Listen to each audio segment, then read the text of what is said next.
Hey everybody, another Q&A with Dr. J Dunn of My Happy Genes.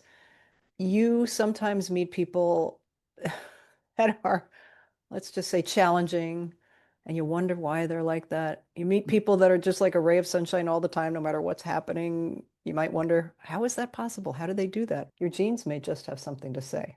Take it away, Jay. Yeah, I love this piece of it. I'm very passionate about this piece because when you look at your genetic report, or when I look at people's genetic report, I can tell a lot about their personality. So we look at things like, of course, we've mentioned the warrior gene, the MAO, which can make you a little irritable and grouchy, and then the COMT gene, which can make you a little anxious and ADD. The COMT people are very creative and outgoing and energetic and vibrant and smart, but they can't shut it down. The combination is interesting. When you get an MAO with a COMT, often that can lead to some OCD behavior. Because if you think about somebody who's anxious and then you add irritability to it, anxious and irritable, and they don't like their stuff messed with. It's so fascinating. We do have that slider that says perfectionist tendencies, and so these people are often perfectionists. Then we look at things like the VDR that can actually modify those two. So if you have a VDR and you have the COMT and the MAO, it makes it a little less visible because you're not really producing serotonin and dopamine that can't break down, or adrenaline that can't break down.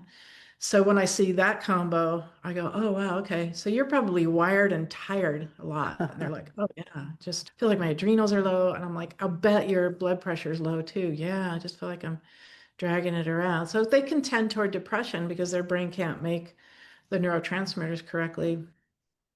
And then we look at things like the oxytocin receptors and the oxytocin genes. And so if they're low in oxytocin genetically, they tend to not bond to people. So imagine, here's how we create a psychopath. Okay, I'm going to take Uh, notes. if you wanted to pour a little of this and pour a little bit of that, imagine that a person has pretty low levels of oxytocin genetically, which means that they don't really bond to people. They don't have a sense of right and wrong. They don't have any empathy. And then they have the OCD combo, pretty high MAO, where it's really irritable, and the COMT with it. I think that's a pretty high recipe for tendencies towards psychopathy. But there's one thing missing, and this is controversial, but I think it's a real thing, that it's the environment that really triggers this. So if they're raised in a very abusive environment, that isn't a good combo. Again, the genes load the gun and the environment pulls the trigger. I have met people with that combo and they're fine. They're like, yeah, no, I haven't killed anybody today. Anyway, no, I'm kidding. But there was a guy who wrote a book called The Psychopath Inside, and it was an interesting read. His name is James Fallon. And he did a study on the MAO gene, and he also did brain scans on some pretty heavy duty criminals, psychopaths, and found that they had prefrontal cortex damage. And the third ingredient was the brutal upbringing or abusive upbringing. And that really pushed them over the edge toward becoming psychopaths. But it's a fascinating topic. And then you can add in things like if you have the DRD3 gene, it makes you more entrepreneurial. So if you wanted to build a CEO, we would put together like a COMT, maybe a little MAO for being aggressive, and let's give them high empathy with the oxytocin so that they can relate to their employees, but make them entrepreneurial, and they're always thinking of better ways to do things. And so again, when we're reading the report, I bet you can't follow our recipe. And they're like, ah, always thinking like I could add a little more cinnamon here or a little bit of this, and always coming up with new ideas for businesses. But to move it forward, you really need some of those genes that are going to make them aggressive enough to get out there and do it. Too much COMT and they're going to be ADD and they won't be able to focus on that job. So it's just fascinating to see that combo.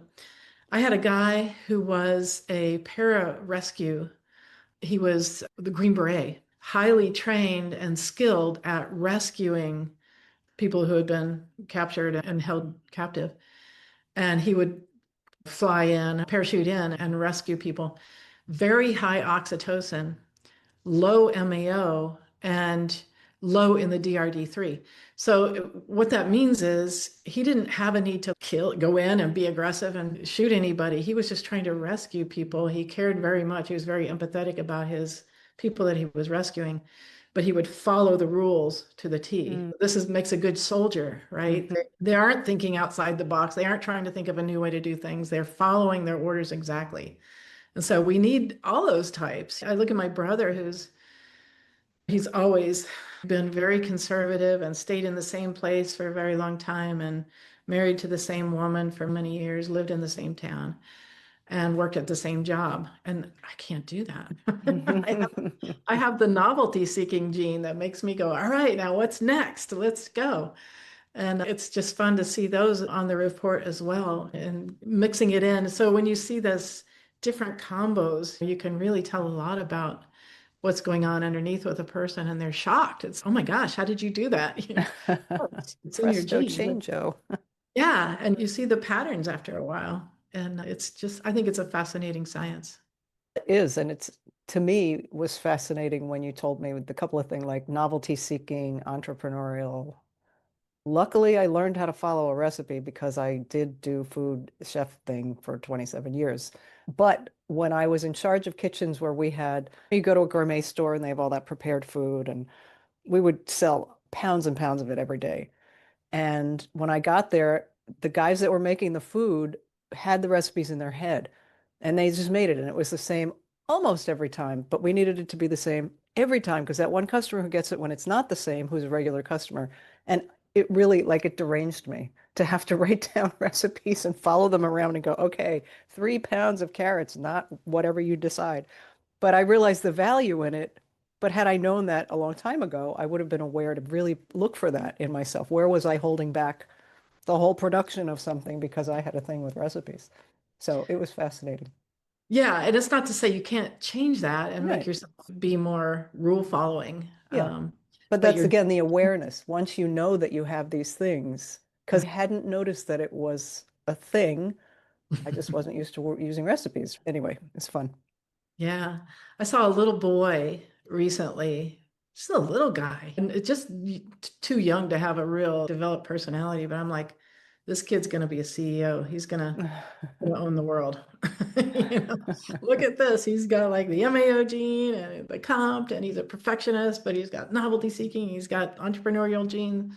Oh my Wow. God. He's going to come up with a new concept and own a big company and drive it ahead, but also be a good person. And so that's Wow. a nice combo. When I see that in the personality, I'm like, He got oh, the genetic lottery, it sounds. yeah, yeah, exactly.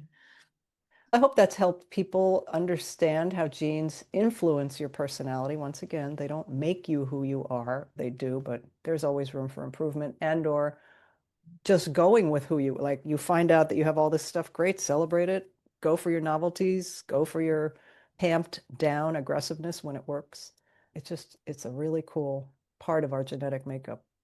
Yeah, and that's the cool thing is when it's something uncomfortable, God, I don't know why I can't just be a nice person and control my temper, or why can't I just be happy, or why can't I just calm down and stop being so OCD about things? And we can change that. We dial down the dials in certain areas. It doesn't mean that you're going to be programmed. It just means that you're going to be more in balance and more in control of your emotion. The thing that people often said to me when they came back and they were balanced, they'd say, I just feel content. And that's really my goal. And I call it biochemical nirvana, basically. And people don't quite get it until they feel it. They come back Yeah. in.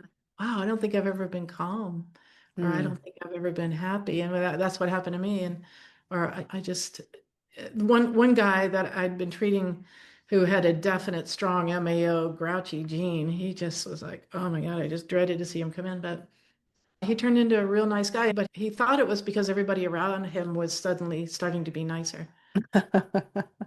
Wow, the whole world suddenly The changed. whole world changed because of you. No Fun. ego there. No ego there. People, we'll be back again with another episode of Q&A with Dr. J. If you've missed any of these, and there are a lot of them now, just scroll through the YouTube channel. There might be something that is meaningful for you today. Thanks, Dr. J. Yeah, thanks, GC. That was fun.